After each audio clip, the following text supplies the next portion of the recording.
আর আমাদের কিচ্ছু করতে হবে না, এবার বাবাই ওকে মেরে তক্তা করে দেবে।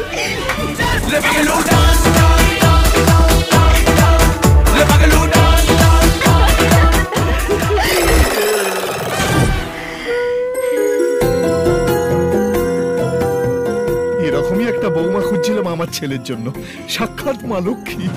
কি লোক করেছি রে। আরে এসো এসো, দেখো শুভর বউ এসেছে।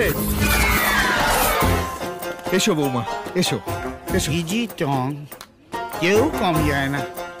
ছেলে বলতা হলে বাপটা ভিমরুল।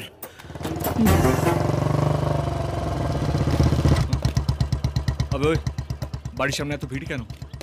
মনে হচ্ছে তোর বাবা তোর বিয়ের জন্য মেয়েদের বাবা মাদের ডেকে ইন্টারভিউ নিচ্ছে। কি বলবো বল, কি দেখতে খালি যেন প্রতিমা। এরা দুজন এখানে কি করছে?